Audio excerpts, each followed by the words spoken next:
Hey y'all, thank you for watching. This is going to be part 2 in the series, the basics of reloading. And today we're just going to go over all the tools and equipment that you'll need to start reloading. And just kind of go over everything, take a look at it all, and then kind of give you basically like a shopping list of what you need to buy in order to start reloading. But anyways, let's take a look at it. First up is going to be your press. This right here is an RCBS rock chucker, and this one here is actually from the 80s. And it's still going just as strong as it was the first day. But you'll definitely need one of these. This is probably the best single stage press you can buy. And what it does is basically for every cartridge that you're going to reload, you need a set of dies for that cartridge. And this here is a RCBS 2-die set. It's for the 223.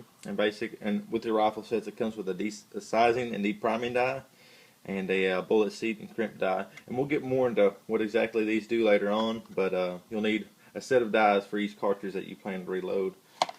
And you'll have your dies, and you'll also need if it doesn't come with it, you'll need a shell holder.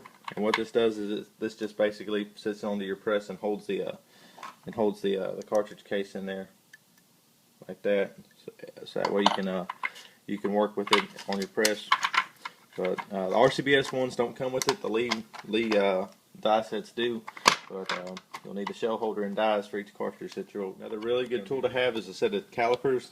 They don't have to be digital. I just prefer digital. It makes it easier to read real quick. And you'll need this to check your overall length and everything, and make sure everything's right. But these, you can find them. You can spend. I mean, these were like $20 right here, and they've held up pretty good. Another tool that you'll need is a scale. This one right here is a digital scale. These can be had for around $20. It makes life a whole lot easier than having to mess with the beam scale. I do recommend having one of both just to kind of cross-reference yourself. And this right here is a beam scale. A lot of your kits will come with one of these, and it's just like the kind that you have at the doctor's office. You'll move it over and everything. And but anyways, a lot of your kits will come with these, but I prefer having the digital one. It just makes it a whole lot easier, a whole lot quicker, faster for me. And one other tool that you'll need is some kind of priming system. This right here is a hand primer, and what you'll do is you'll set your primers in here, and they'll flow down this channel, and then you'll set your cartridge case right here, and as you squeeze it, this right here will push up the primer and seat it into the case, and then you take it off and repeat through all your cases. And this is the Lee one. RCBS makes one. There's a bunch of other different ones out there. You can buy some that will fit right on your press, so you can do it on your press. And then they also make some that will mount to your bench. But this one's cheap. It works well for me. And but you'll need some way to prime your cases. Another piece of equipment is a loading block, and this makes it really easy. So you can set all your cases in here, and as you go through each step, as you're powder charging them or whatever, you can set them in here. It gives them a place to hold it without them spilling over or anything. And also too, a good powder funnel. This one's made specifically for reloading. If you look in here, it has different. I don't know if y'all can see that very well, but it has different rings. So that way, when you set the cartridge case in there, no matter what it is, the funnels all your powder will be going straight into the case. If you use like a regular funnel, it can spill around the case. So get you one for reloading and make your life a whole lot easier. And those are real cheap. And if you buy some of the kits that are out there, it should come with that. Next is a case lube pad for lubricating your cases, and some good case lube. And what you'll do is you'll just put this on there, and you'll roll your cases across it, and it'll lubricate them up. So when you go to resize them, you won't damage your dies. And another good thing to have is a bullet puller. That you will make mistakes, and this thing will let you salvage components. Pretty much what you do, you'll unscrew this. It comes with several different collets, and you'll put your case that you messed up on into that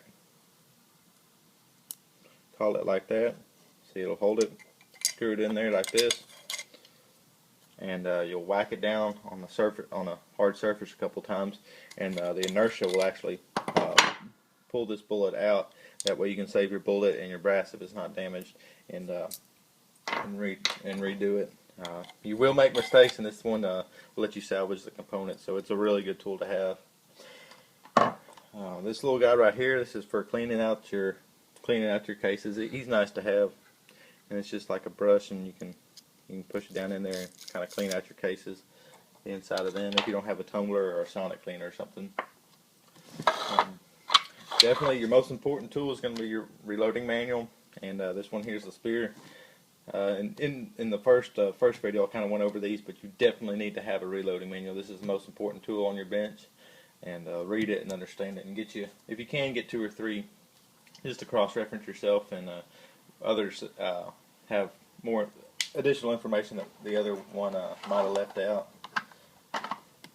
If you're going to be doing, really don't, it's not mandatory if you're doing pistol cases, but if you are doing rifle cases, you will need a case trimmer.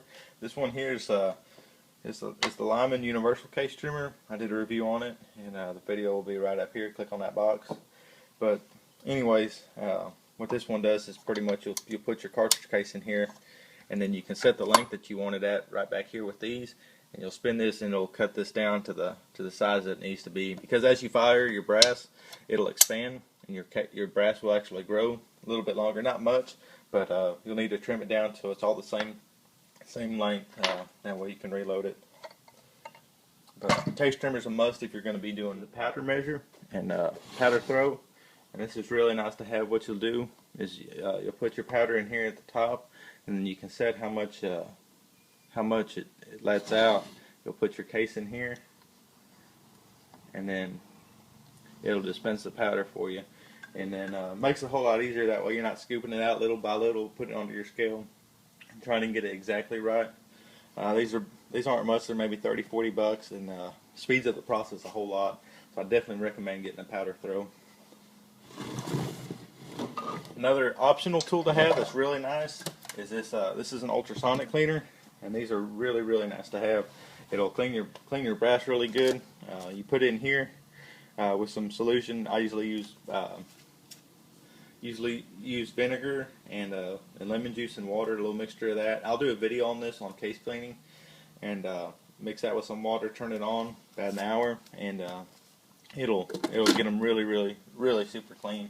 And then also another good for case cleaning. These aren't necessary. These are just kind of optional equipment. This is a tumbler, and I put some crushed walnut media in here, and it just vibrates it really fast, and it'll kind of polish up your brass and get all the carbon and junk off of it. But these aren't necessary, but they are really nice to have. If you get into it a whole lot, it'd be nice to have. Anyways, that right there should pretty much do you. If you get all that, you should be pretty much set as far as basic equipment goes. And we'll get more onto it in the later videos on how to use it and everything, but that should be a pretty good start for you.